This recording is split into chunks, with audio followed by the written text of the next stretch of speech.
Everything you are about to see is based on real historical events.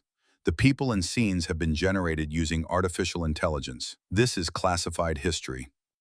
Eisenhower, the man who wasn't allowed to fail, 4 in the morning. A storm is tearing across the English Channel, hard enough to sink small boats at anchor. Inside a stone house on the English coast, one man is still awake. He's not looking at maps anymore. He's holding a pen. His name is Dwight Eisenhower. And in the next few hours, he's either going to launch the largest invasion in human history, or send thousands of young men to die on a beach, for nothing. Right now at his desk, he isn't writing orders. He's writing an apology, a few lines, in case it all goes wrong, in case the beaches turn red and the paratroopers die for nothing and the Allies are thrown back into the sea. He has never commanded a single soldier in actual combat. Not once. And by sunrise, he will send 156,000 men across 21 miles of open water, into machine gun fire, onto beaches soaked in razor wire and steel.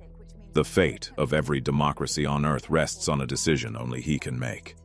Launch into the worst storm this channel has seen in 20 years, or wait, and lose the element of surprise forever. His meteorologists give him a narrow window. Maybe. His generals are split. Some beg him to go. Some beg him to wait. The paratroopers, scheduled to drop behind enemy lines tonight, have been warned quietly that casualties in some units could be catastrophic. Entire companies expected to lose more men than would make it back. Eisenhower listens to all of it. Then he says 5 words that will decide the war. Okay, let's go. The note stays folded in his pocket. The blame, if this fails, is his. His alone, not his generals, not his president's. His. He almost never speaks of it again. This is not just the story of the largest invasion in human history. This is the story of a man with no combat record, promoted past dozens of men more decorated than him, tasked with holding together the most dangerous alliance of egos the world had ever assembled, while carrying, silently, the full moral weight of every life he was about to spend. They called him a desk general. By June of 1944, he would prove them catastrophically wrong. Rewind. 1915, Abilene, Kansas. Dwight Eisenhower is not the golden boy of his class at West Point. He is a solid, unremarkable cadet, decent at football until an injury ends that path. Average in academic rank, nothing that predicts history books. While his classmates chase glory in the trenches of the First World War, Eisenhower is stuck stateside, training tank crews, filing logistics reports, watching from a desk in Pennsylvania as an entire generation of American officers earns combat medals he will never wear. It eats at him. For 20 years, Eisenhower climbs. Not through battle, through paperwork, through planning, through an almost unnatural gift for making chaos look organized on paper. By the late 1930s, he is a colonel. A good one, a forgettable one. Men younger than him, men with combat records, are already generals. He is 49 years old. And, by every normal measure, his career has already peaked. Then, in 1941, something happens that nobody in the U.S. Army predicted. General George Marshall, the most powerful officer in America, starts looking for someone to run the war on paper, before it can be run on the battlefield. He does not want the loudest general. He does not want the most decorated. He wants someone who can sit 2 furious, brilliant, competing men in the same room and get them to agree on something. Anyone who has run a headquarters knows this skill is rarer and more valuable than courage under fire. Marshall pulls Eisenhower's file, calm under pressure, meticulous, almost frustratingly diplomatic. That's the man he needs. In June of 1942, Marshall makes his move. He skips Eisenhower over hundreds of more senior officers and hands him command of the entire European theater. Hundreds of men outrank him. All of them are now officially working for him. The resentment is immediate. Quiet, but immediate. In private clubs and officers' messes across 2 continents, men mutter the same phrase, desk general. Eisenhower hears it. He says nothing. He has bigger problems, because the war will not be won with tanks alone. It will be won with an alliance, American, British, French, Canadian, all fighting under one flag, one command, one impossible chain of authority. And 2 of the most talented, most explosive, most dangerously proud men in that alliance are about to become his problem. Bernard Law Montgomery, British, the hero of El Alamein, the man who finally stopped Rommel in North Africa when nobody else could. Methodical, cautious to the point of paralysis, and utterly, unshakably convinced that he is the only man in Europe qualified to plan a campaign. George S. Patton, American. Loud where Montgomery is quiet, reckless where Montgomery is careful. A cavalry officer's soul trapped in a tank commander's body. Famous for ivory-handled revolvers and a temper that has already gotten him nearly fired once, for slapping a shell-shocked soldier and calling him a coward. Two men, two nations' pride riding on their reputations, and they despise each other. Montgomery calls Patton reckless, a showman, a man who wins battles by accident. Patton calls Montgomery a coward who moves an army the way other men move furniture, slowly and only after checking twice. Eisenhower cannot fire either of them. Losing Patton insults every American newspaper watching the war. Losing Montgomery insults the entire British public, still grieving a generation lost in the First World War, desperate for a hero of their own. So Eisenhower does something almost nobody remembers him for, because it isn't dramatic enough for the history books. He becomes a referee, daily, privately. He reads Montgomery's demands for total control of ground operations, and instead of exploding, he negotiates. He reads Patton's furious letters begging to be unleashed, and instead of grounding him, he manages him, feeding him just enough leash to stay useful, never enough to go rogue. It costs him late nights, migraines, a chain-smoking habit that will eventually reach 4 packs a day. Because here is the secret nobody in Berlin understands yet. Hitler has generals who fear him. Eisenhower has generals who occasionally forget he outranks them, and somehow that fragile, furious alliance is what's going to win the war, if it doesn't tear itself apart first. By the spring of 1944, Eisenhower has a new problem layered on top of the old one. He has to convince Montgomery and Patton to stop fighting each other long enough to help him do something no army in history has ever attempted. Land on a heavily fortified coastline against an enemy who knows an invasion is coming, and somehow make him guess wrong about where. Before we go further into the night that changes everything, one quick thing. If this story already has its hooks in you, the letter in his pocket, the two generals who can't stand each other, do something small for me. Hit subscribe. This channel is chasing its very first 1,000 followers, and every single one of you watching right now gets us closer to that number. It means more than you'd think. Now, back to the war Eisenhower is about to gamble everything on. Operation Overlord is not just a battle plan. It's the largest deception ever attempted in the history of warfare, and Eisenhower is the one man who has to hold both halves of it in his head at once, the real invasion and the fake one designed to protect it. Along the coast of southeast England, an entire phantom army takes shape, inflatable rubber tanks, plywood aircraft, painted to look real from above, fake radio traffic, broadcast on a schedule designed to make German intelligence believe an enormous force is massing, aimed not at Normandy but at Calais. The deception has a name: Operation Fortitude. Its success depends on one thing: convincing Adolf Hitler that the real target lies somewhere else. It works. Better than anyone dares hope.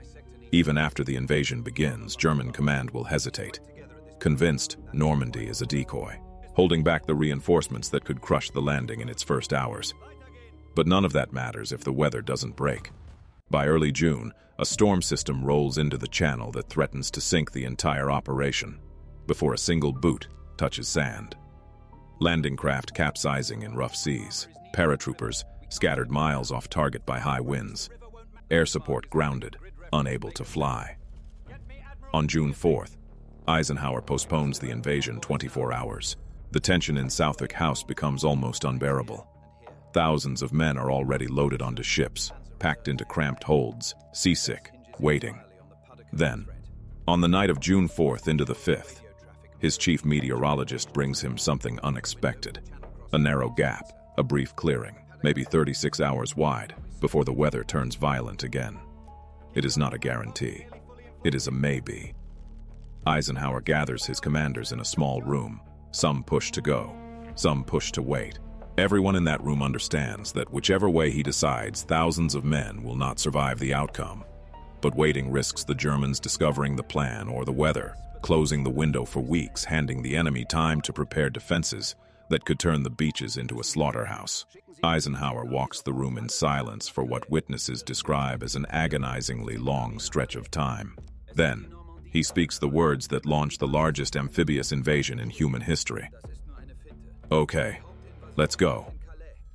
That night, thousands of paratroopers climb into transport planes, knowing casualty estimates for their units run devastatingly high.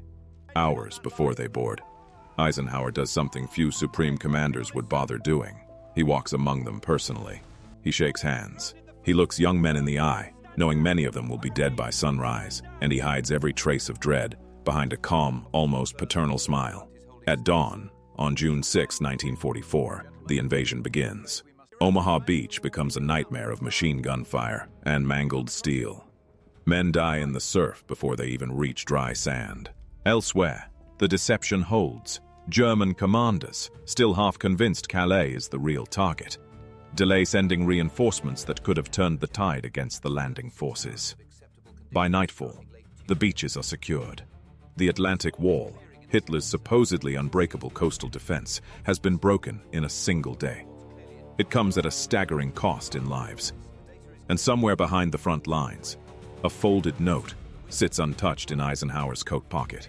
The one written for a failure that, this time, did not come. He does not celebrate.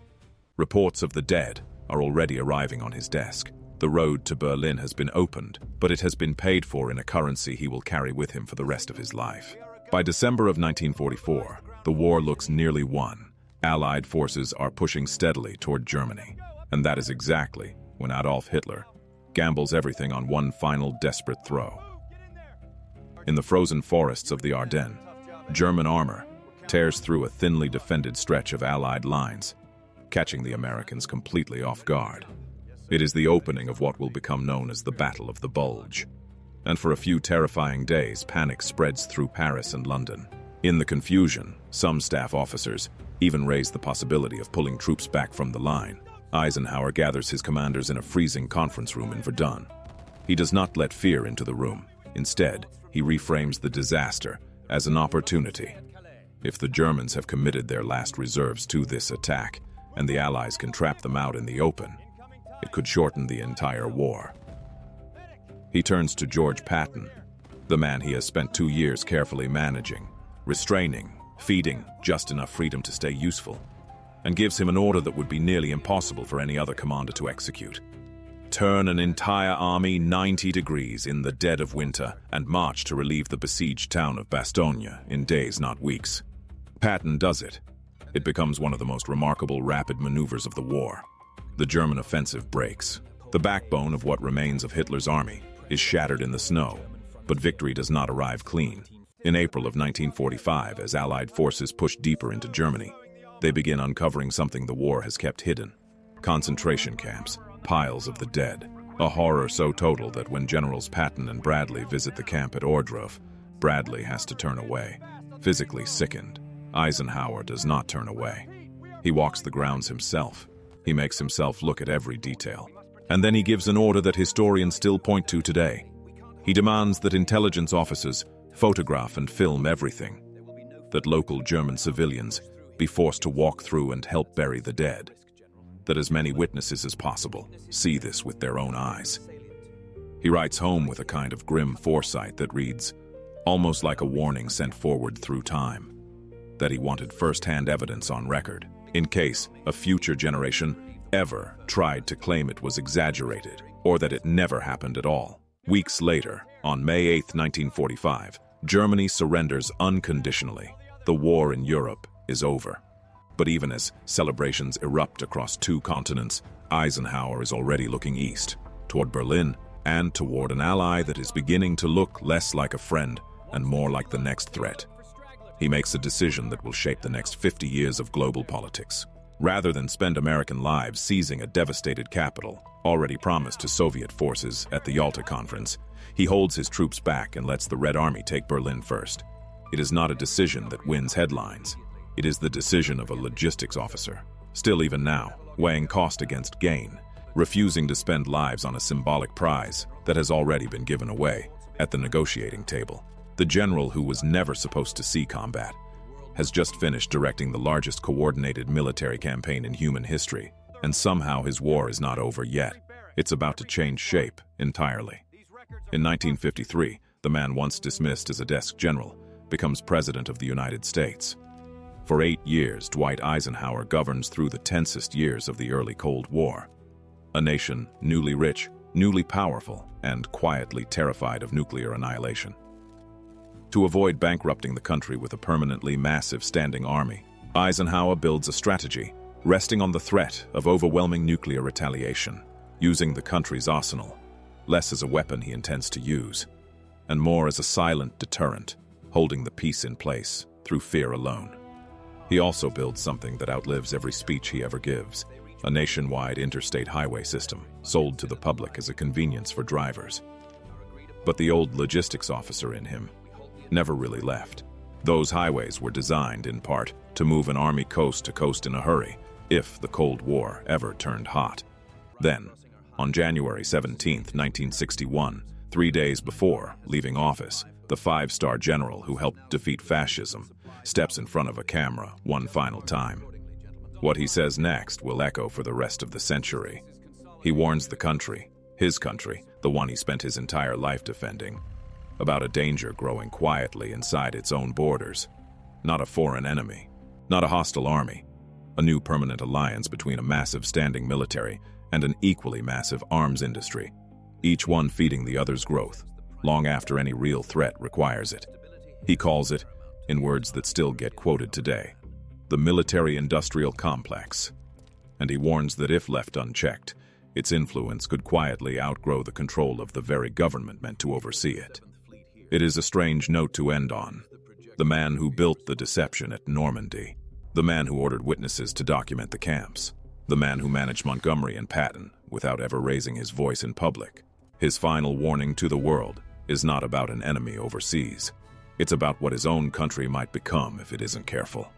Dwight Eisenhower was never the soldier who stormed a beach himself. He was the mind that held together the alliance that made the storming possible. The general who spent the war managing egos larger than armies, and spent his final years in office trying to warn the world about the machine he'd helped build.